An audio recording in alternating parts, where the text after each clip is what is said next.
Hello friends, welcome to my channel. ఇంకా నా channel ఎవరైతే సబ్స్క్రైబ్ చేసుకోలేదో ప్లీజ్ సబ్స్క్రైబ్ చేసుకోండి. అండ్ ఈరోజు మన రెసిపీ వచ్చేసి పప్పుచారు సాంబార్ అనమాట.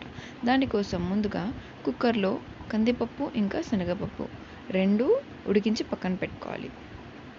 ఇప్పుడు సాంబార్ రెడీ చేయడం కోసం గిన్నెలో ఆయిల్ వేసుకొని అందులోకి ఆవాలు, జీలకర్ర ఇంకా ఎండుమిరపకాయలు వేసుకోవాలి.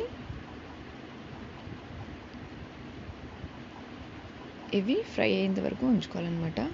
సో దీంట్లోకి కొద్దిగా ఇంగువ వేసుకుంటే టేస్ట్, ఆ ఫ్లేవర్ బాగుంటుందన్నమాట.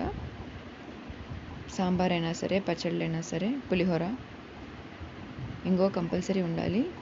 సో ఇప్పుడు పొడుగ్గా కట్ చేసి పెట్టుకున్న ఉల్లిపాయ ముక్కలు ఇంకా పచ్చిమిర్చి ముక్కలను యాడ్ చేసుకోవాలి.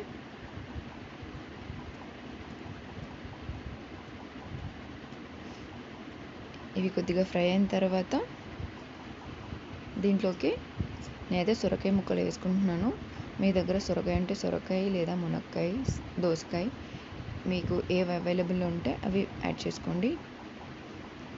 సో ఈ పీసెస్కి పట్టేలాగా కొద్దిగా సాల్ట్ యాడ్ చేసుకుంటున్నాను.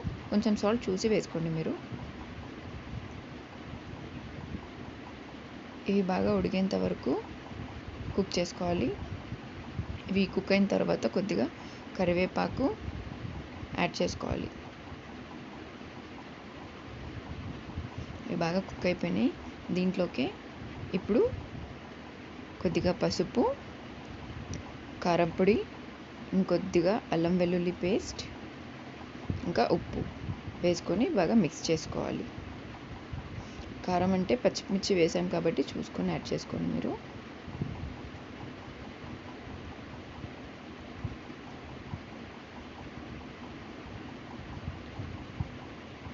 ఇవన్నీ బాగా మిక్స్ అయ్యేంత వరకు కలుపుకోవాలి. ఇవి కొద్దిగా కుక్ అయిన తర్వాత, కారం కొద్దిగా కుక్ అయిన తర్వాత ఇందులోకి పొడుగ్గా కట్ చేసి పెట్టుకున్న టమాటో పీసెస్ని యాడ్ చేసుకుంటే సరిపోతుంది. ఇప్పుడు ఈ టమాటో పీసెస్ ఏంటంటే కొద్దిగా సాఫ్ట్ అయ్యేంత వరకు ఉడికించుకోవాలి.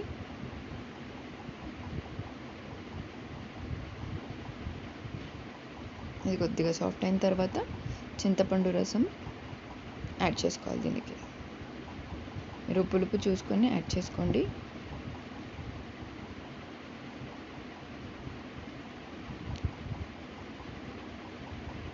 ఇది చక్కగా బాయిల్ అవ్వాలి.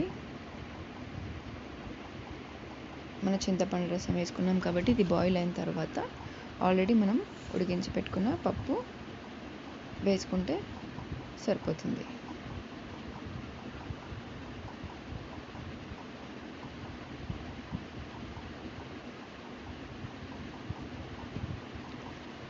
పప్పు కూడా వేసాం కాబట్టి ఇప్పుడు మళ్ళీ కొంచెం బాయిల్ అయ్యేంత వరకు స్టవ్ పైన పెట్టుకోవాలి. ఇది బాగా బాయిల్ అయిన తర్వాత ఇందులోకి కొత్తిమీర సన్నగా కట్ చేసుకొని వేసుకోవాలి. ఇంకా కావాలంటే మళ్ళీ కూడా కొంచెం కరివేపాకు యాడ్ చేసుకోవచ్చు ఫ్లేవర్ కోసం. దీంట్లోకి కొద్దిగా ధనియా పౌడర్ వేసుకుంటే ఆ చిక్కదనం బాగుంటుందన్నమాట, ఫ్లేవర్ కూడా. నెక్స్ట్ కావాలంటే సాంబార్ పౌడర్ కూడా యాడ్ చేసుకోవచ్చు. So tasty sambar ready. మీరు ట్రై చేయండి. Thanks for watching.